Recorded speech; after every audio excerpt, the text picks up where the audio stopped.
Awesome. Welcome everybody to our TRC 57 speaker series.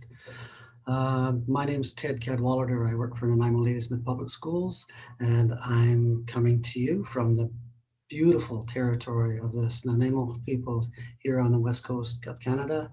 I'm pleased to introduce you to two of my co-hosts today, Tom Fossa and Lawrence Mitchell from Snunhouse and Nanaimo Nation, and Stephanie Johnson.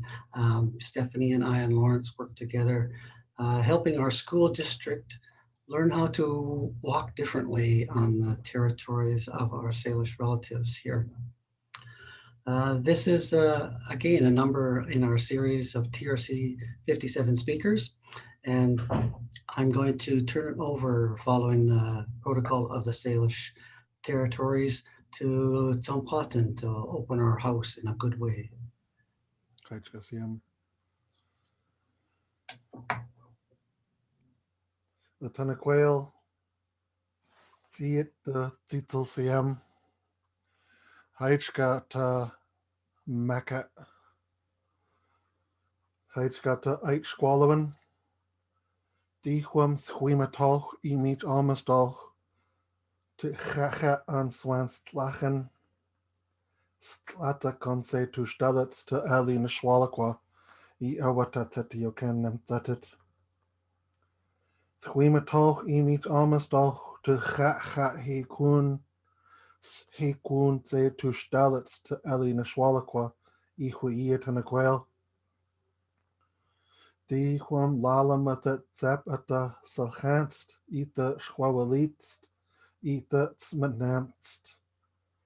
Tiwiathsan quas hua kikalis I kaki nastimuch. Die huam slathakan stoch tanat huamuch.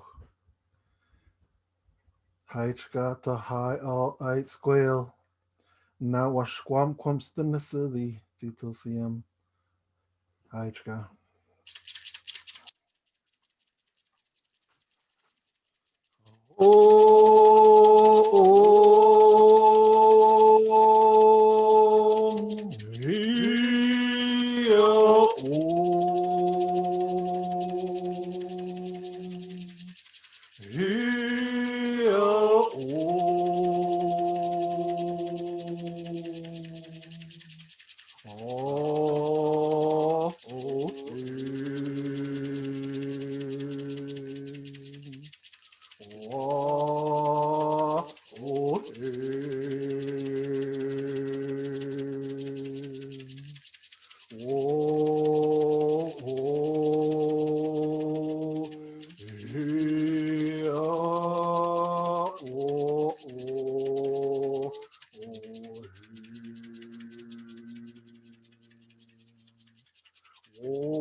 ha o he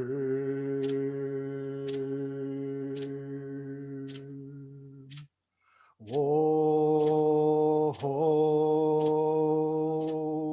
hia wo ho o he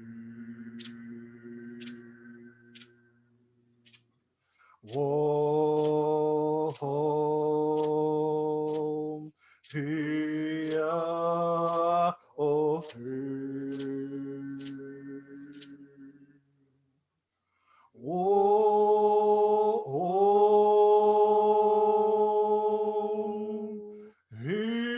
hia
It's up to both you and your son, Tsongkwatin.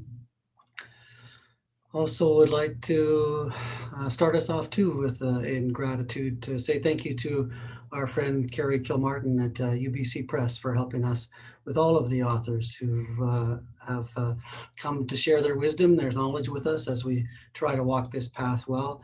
It's my pleasure today to welcome Harold Johnson, a person who has walked this path along the way, and with some guidance from him, hopefully we'll be able to do this well as we continue on this path. Harold, I was going to introduce you to say here's who Harold is, but I got halfway down my arm with the list of things that you've been involved with over the course of your lifetime. And I just thought, what a marvelous life to have walked in, the things that you've got to see, the things that you've got to experience, the guidance that you've been given along the way to find yourself now here at this spot on this beautiful territory of the Nanaimo people with us. And so I will just turn over the floor to you if that's okay. Okay. So thank you all for taking time out of your lives to come and listen and talk about stories, how powerful stories are.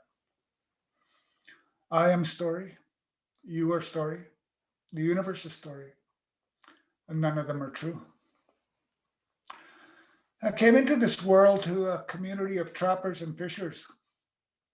Growing up, I believed I could be a trapper and a fisherman because that's what everyone around me did. My father died when I was 8 years old, and my mother took over trapping and fishing. I was about 13. I was walking the trap line with my mother. We're walking on the river. It was March. I remember everything about that day, that time. The sun was to the southwest, so about 2 o'clock in the afternoon. There was a warm wind coming from that same direction. The sky was mostly clear. There was a few wispy white clouds. I remember the sound of the snow and my mother's moccasins in the snow as we walked on the frozen river, as it had a different sound because it had melted and frozen and melted and frozen. And my mother stopped and she said, "My boy, You have to learn this. You have to learn how to trap. You have to learn how to fish. You have to learn how to make your living off the land in case anything ever happens to that other world. Now, I don't always pay attention to what my mother said, but for some reason that stuck. I'm not the best woodsman out there, but I can survive. I made sure that I can live in both worlds. And that ability to live in both worlds gave me confidence. So when I worked in the mines, I could tell a foreman to piss off. Go ahead and fire me. Doesn't matter. I'm going to live. And I was telling my wife, Joan, that about this confidence building that this ability to survive had. And I said, it even gave me the confidence to go to Harvard. And as soon as I said it, I remembered that the first thing I packed in my car before I drove to Boston was my camping gear and my tent. When I was about 17, a man from my community came back from Cyprus and Egypt. He'd been a peacekeeper, and he told me stories of peacekeeping. And based on those stories, I was able to imagine myself in the Canadian Armed Forces. So 17 years old, I joined the Canadian Navy, worked as a Marine engineer, and heard all of the songs and stories of Maritime Command. And I told myself, I'm a hard-working, hard-drinking sailor man. When I got out of the Navy, I went back to northern Saskatchewan. My older brothers had been loggers and miners, and I heard the stories of logging and mining. And so that's what I did. For the next several years, I was transient. Everything I owned fit in a pack sack. My home was a bunkhouse. And I told myself, I'm a hard-working, hard-drinking, tough son of a bitch logger, miner, sailor. Don't fuck with me. And I wasn't pretending. I wasn't trying to put anybody on. That's who I believed I was. I met a woman, got married, had children. My story changed. I became the hardworking provider protector. And if I'd have dropped the hard ass part of my story, my marriage might have survived. It didn't. 1991, I was working at the Key Lake uranium mine as a heavy equipment operator. And there was a story going around that said, if you drive a cat or a haul truck, you're stupid. So to prove I wasn't stupid, I quit mining and went to university. I picked the hardest thing they had. I picked law, not because I wanted to be a lawyer. I was just proving a point. Harold Johnson isn't stupid. When you get a degree in anything, there's a story that says, you didn't earn that. They just gave it to you because you're an Indian. So to prove nobody gave me anything, I went to Harvard and got a master's degree in law. Then for 20 years, I was stuck being a lawyer. I had a private practice in Larange, and I told myself the story that I was saving Aboriginal people from the justice system. It was defense counsel. And I had this guy hire me. He'd hit his wife. And I flew up to the northern community where he lived. He paid my fee and my airplane ticket and my hotel. And I got rid of the charge for him. He hit her again. And again, I went up north. And again, I got rid of the charge for him. He beat her up a third time. And all of a sudden, it felt like he thinks he can beat her up anytime he wants. And Harold Johnson's going to get him off. So this time when I flew up north, I took him out behind the community hall where we're holding court. And I said, buddy, if you hit her again, I'm going to kick the shit out of you. Now you go in there and plead guilty, and I'll keep your sorry ass out of jail. And I knew I was on the wrong side. 2008, the economy collapsed. My little law practice wasn't going to survive. And there was an opening with the Crown Prosecutor's Office, so I took it. And I had to change the story I was telling myself. So I told myself that most of the people who come to court are Aboriginal people, but all of the victims are Aboriginal people. So what I'm doing is I'm defending the victims. And I was able to tell myself that story for a long time, until I began to recognize that we weren't dealing with criminality. 95% of the people who came to court were intoxicated by alcohol at the time they committed the offense they were charged with. So we were dealing with substance use disorders, not criminality. And in my 20 years of practice as defense counsel and as a prosecutor, I never met anybody I'd call a criminal. I met people who were so unhealthy that they were dangerous to themselves and to others, but I never met a criminal. So all of this, an introduction to myself, this is who I am, this is where I come from, but it's also to highlight the power of story. Every time I changed the story, I was telling myself my life changed, sometimes in fundamental ways. I've written 10 books, and 5 fictions and 5 non-fictions. And I recognize the power of story. And I see my life as a story and that I'm the author. I get to choose the characters in my story. I get to decide what the next chapter is going to be.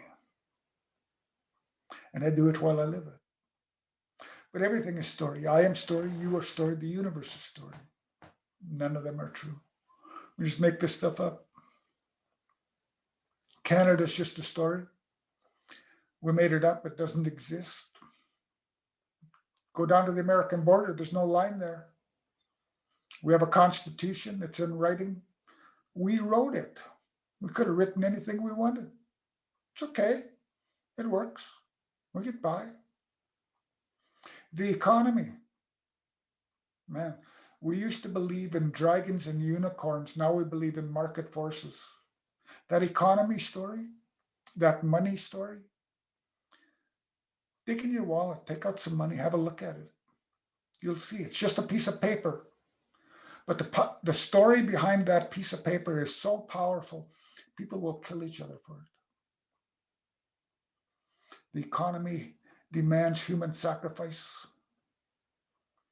There are people on this planet who are starving today. And in North America, we have a problem with obesity. We have too much food. But if we took some of our food and we sent it to people who were starving, the economy would suffer. Therefore, to keep the market strong, some people have to die. And that's a powerful story.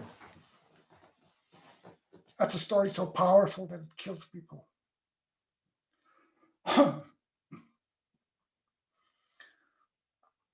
You know that colonization story? We've been telling this story for a long time about how the Europeans came here and how they changed everything and how they destroyed our cultures and we lost our languages and they did all those horrible things to us and that we were completely changed. I don't like that story.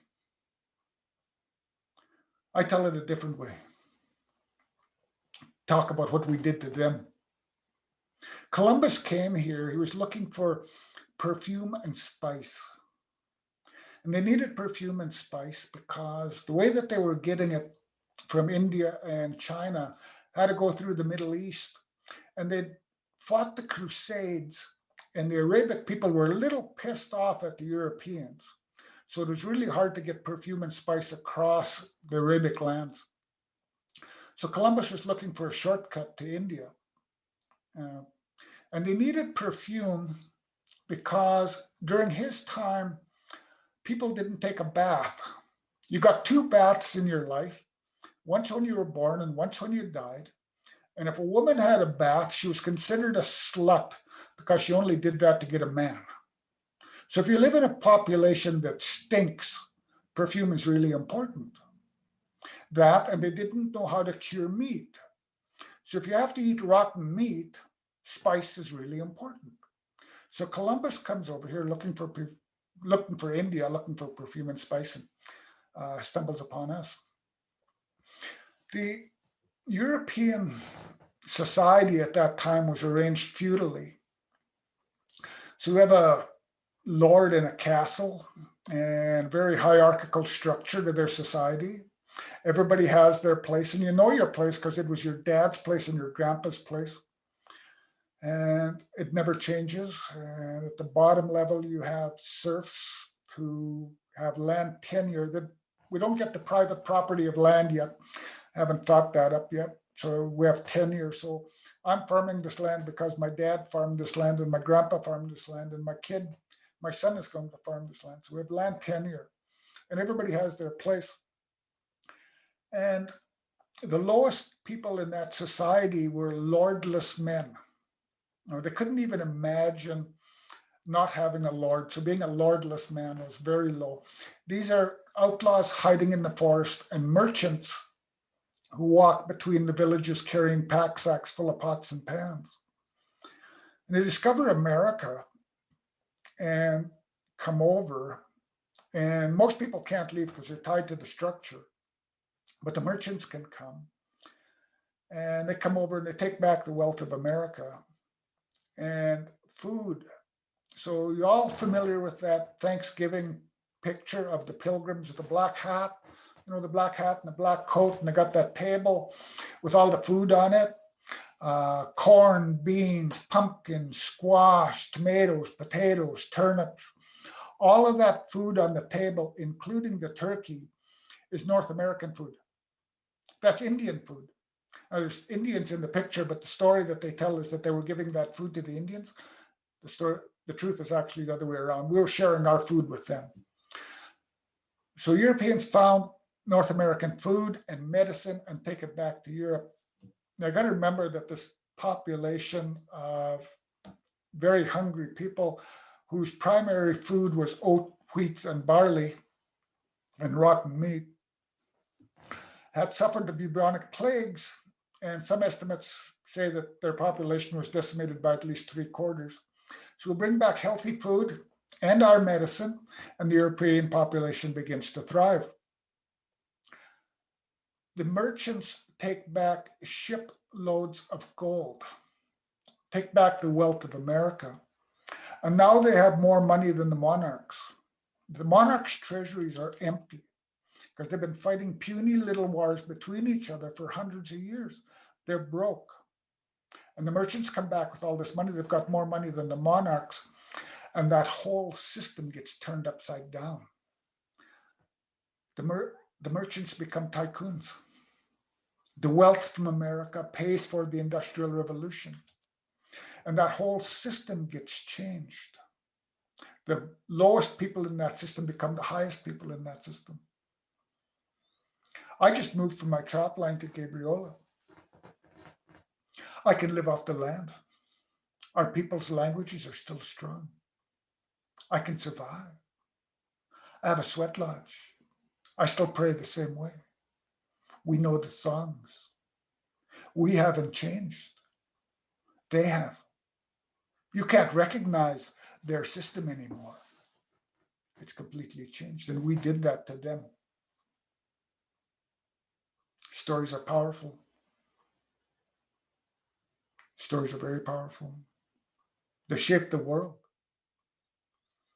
1532, a man named Vittoria. Some people call him Victoria, but the version I read was Vittoria. Came up with the idea of sovereignty. I remember 1532, they were still debating as to whether we were humans over here. The Spanish had been bragging that they'd already killed 12 million of us, and the rest of Europe was a little disgusted with them. So there was this debate going on as to whether Aboriginal peoples in America were human or not. The Pope finally settled it in 1534 and declared us human. But before that, there was a problem. Because if we were humans, they couldn't take our stuff. They had laws against that. Vittoria solved the problem for them. He came up with this idea of sovereignty. Nobody had ever taught about sovereignty before him. He just made it up. And he looked at European nation states at the time and he said, if you have a defined territory, exclusive occupation of that territory, and a prince, you are sovereign. And if Aboriginal people look like that, they are sovereign and we can't take their stuff. Of course, we don't look like that. So we didn't get sovereignty. But the definition of sovereignty relies on Aboriginal people. We are the example of what not sovereignty looks like. 1580, King of Sweden. Here's the story about sovereignty. And he's a little bit worried because he's claiming all of Sweden, but he doesn't occupy the north. So he invites my father's ancestors to come from Finland to occupy northern Sweden for him. And they become known as the Forest Finns, and they live a lot by hunting, fishing, trapping, and gathering, and small farms. They cleared the forest and burnt it and planted rye. They survived. And that was so that Sweden could meet the definition of sovereign. And then in the early 1900s, Canada's got the same problem. They're claiming Canada from coast to coast, but we don't occupy the prairies. And if we don't occupy the prairies, those Americans might come and take it. We'll have no argument because the definition of sovereignty requires occupation. So Canada invites Europeans to come and occupy the prairies for them and give homesteads, almost free land, including my father and my grandfather. My father was 9 years old in 1907, and he came over to occupy the prairies for Canada.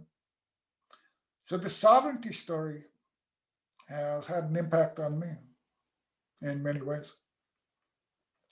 But everything is story. I am story, you are story, the universe is story. And stories are really, really powerful.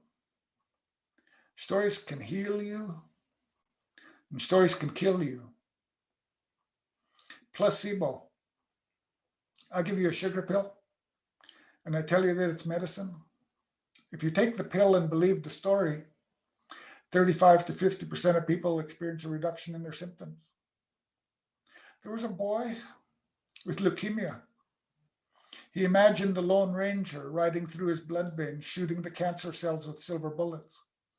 Cured himself of leukemia. There was a woman told she had cancer, didn't want to have cancer.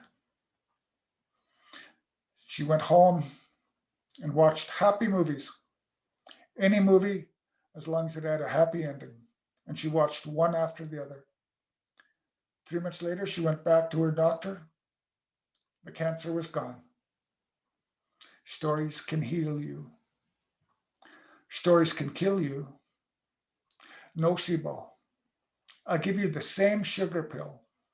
I just changed the story. And I tell you that this sugar pill is poison.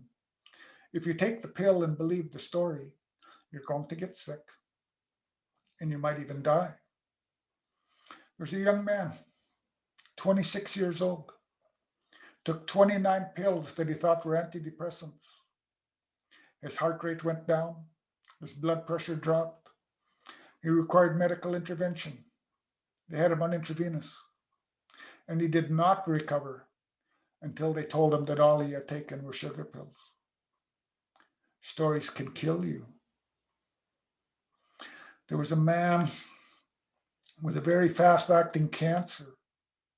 He was going to die. And he heard about this miracle drug that they just developed that was showing really good results with the type of cancer that he had. So he begged his doctor to get him that drug. His doctor got it and gave it to him. And the cancer tumor shrunk. Within 2 weeks, the cancer tumor shrunk away. And then the man found out those early studies were wrong. And the drug actually didn't work, that it was fake. And the cancer came back. And his doctor was surprised by the results and told him, no, those second reports that you heard, those were wrong. And it actually does work. It's actually really efficient on the type of cancer that you have. And the doctor injected him, not even with the drug, just with sterilized water. And the tumor shrunk again. He eventually died because they couldn't maintain the story. But stories are really powerful. Placebo and nocebo stories. We have to be careful which stories we tell ourselves. The shortest story Monterosso is famous for is 8 words. When he awoke, the dinosaur was still there. Very famous story. And it's a complete story because we infer all of the meaning into it. We infer that he was a man. He might not have been, he might have been a different dinosaur. We infer that because the dinosaur was there when he awoke, that it was there when he went to sleep. It might not have been. It might have been in his dream. So we fill in all of the blank spots in stories. So 8 words can be a story. I think we can have shorter stories than that. I think we can have 1-word stories. Sovereignty, I explained that one to you. 1 word. All of the meaning in that word. Sovereignty. Second World War. 50 million murdered people. 1 word. Think of the word blasphemy and the Crusades and the witch burnings. We can fill whole libraries with the meaning of that 1 word. Adultery, another 1-word story. So all of these words, every word that we speak, is a powerful story. And it's either a nocebo story or a placebo story. So every word that you speak can heal or kill. So you have to be very careful of what we say. There's a powerful story about Aboriginal people, been going around for a long time. It's called the lazy, dirty, drunken Indian story. And they've been telling it about us since first contact. And they told it throughout the colonial period, told it to us in residential school. You're still telling it today. I see it in the media. It's toned down a little bit. It's not so in your face anymore. I read it in academic papers. Professors are claiming free speech. It's that same lazy, dirty, drunken Indian story that's been going around. And it's a powerful story. It's a nocebo story. And it's destroying us. And it's not that they tell it about us. It's that they tell it to us. And they've been telling it for so long that now we tell it to each other and we tell it to ourselves. One of the things that got me up off my ass to do something about alcohol in northern Saskatchewan was when a young man told me that to be a real Indian, you have to drink. Nocebo stories. Every victim story is a nocebo story. I can't fix residential school. I can't fix colonization. I can just change the stories that we tell about them. Those victim stories, those are all nocebo stories, and they do us no good at all.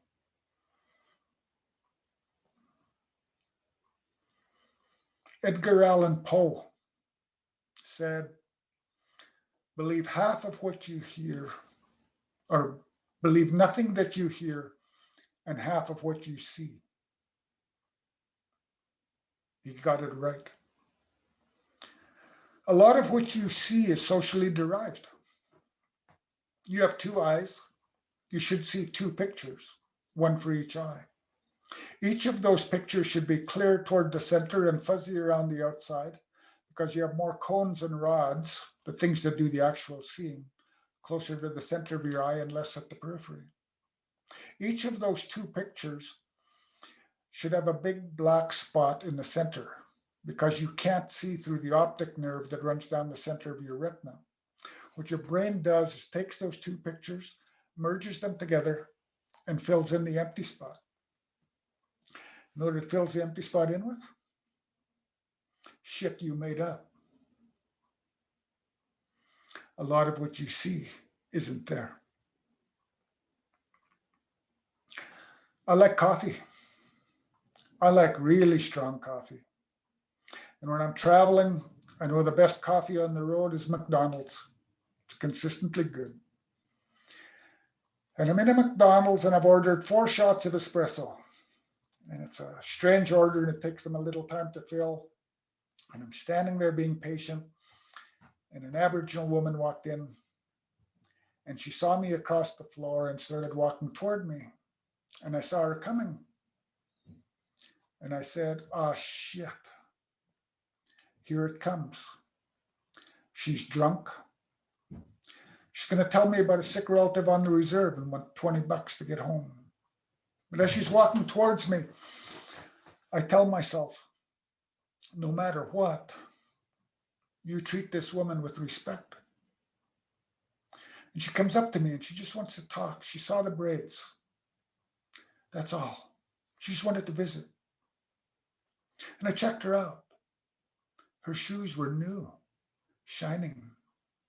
She had a crease down the center of her pant leg. Her blouse was new. Her hair was so clean it shone. I checked her breath. There was no alcohol on it or anything to cover it up. But that's what my eyes showed me. My eyes showed me a dirty drunk where there wasn't one. So anybody who says they're not racist, who doesn't check their story every time, is full of shit. Because I have to. And I had a brown-skinned mother who loved me.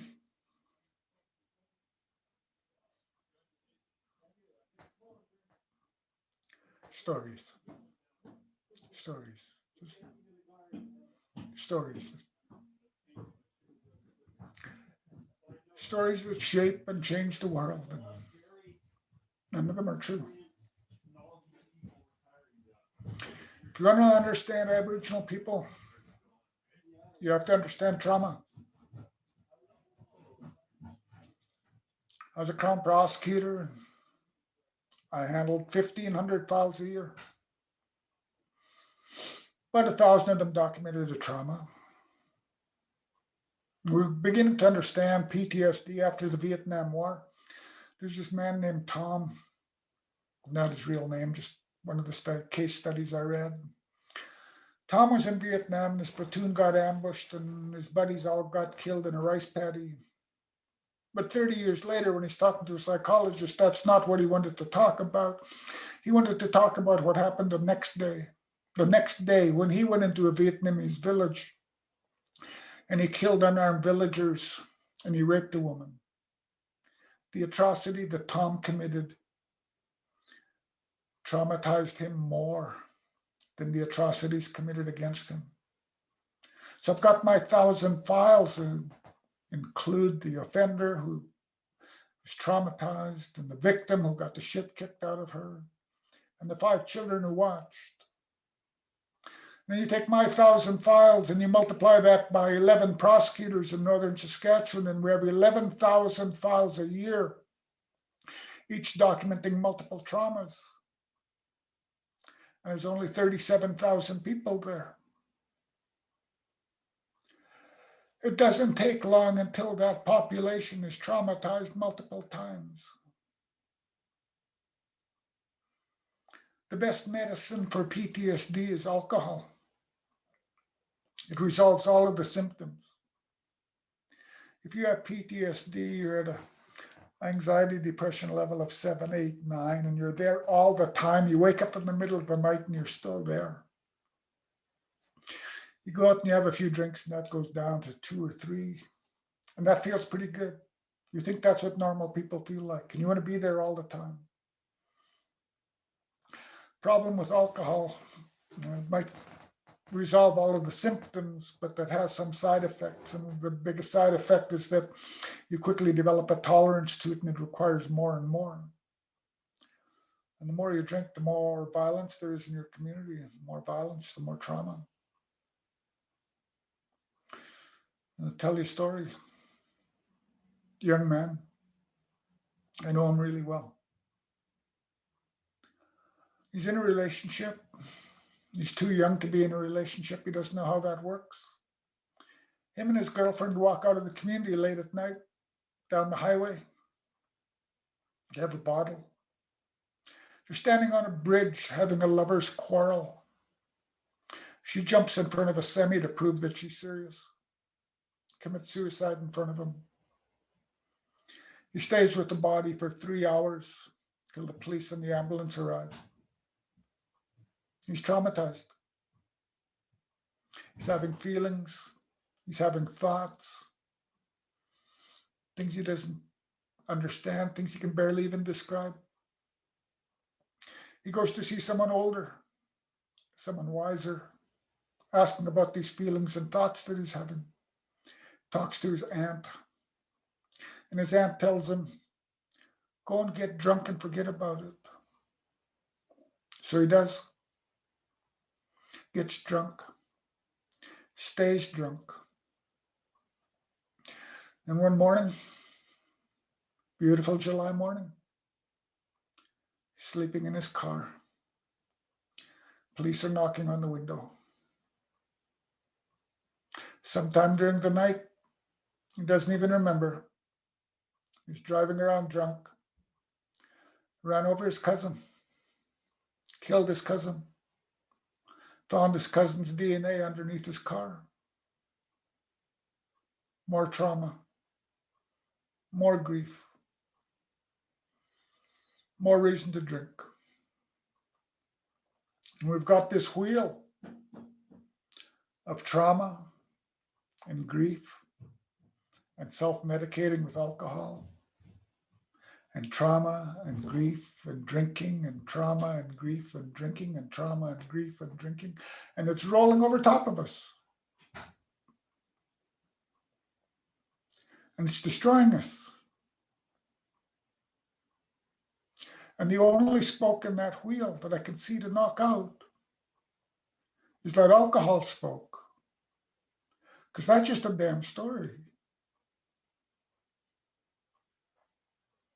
We can fix this.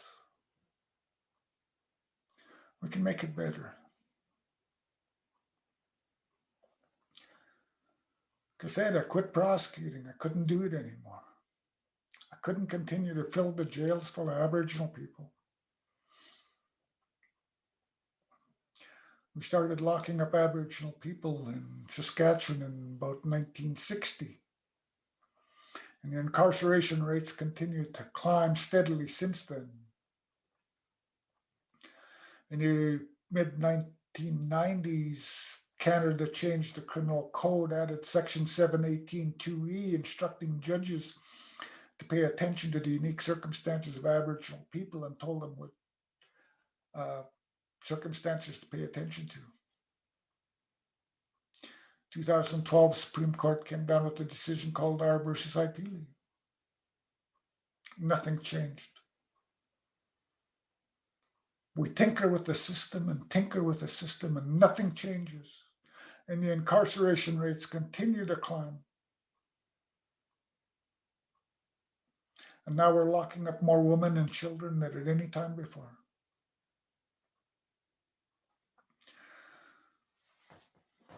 Residential school took our culture away from us, erased it, but didn't give us a replacement culture. We don't have a story. We've been locking up Aboriginal people for so long. They go to jail and they learn a new story. They get jailhouse culture. And they learn that the institution's going to feed you, the institution's going to clothe you, give you a roof and a bed. You learn to disrespect authority. You learn that violence solves problems and you respect the tough guy.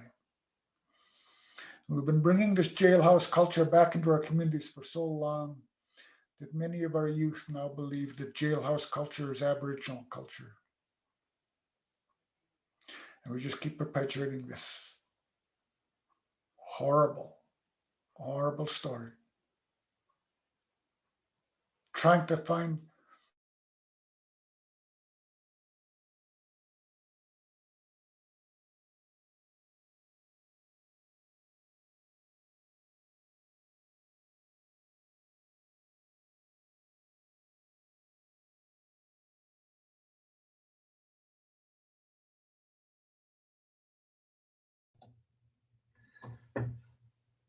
Everybody, I think Harold's internet is frozen out on Gabriola.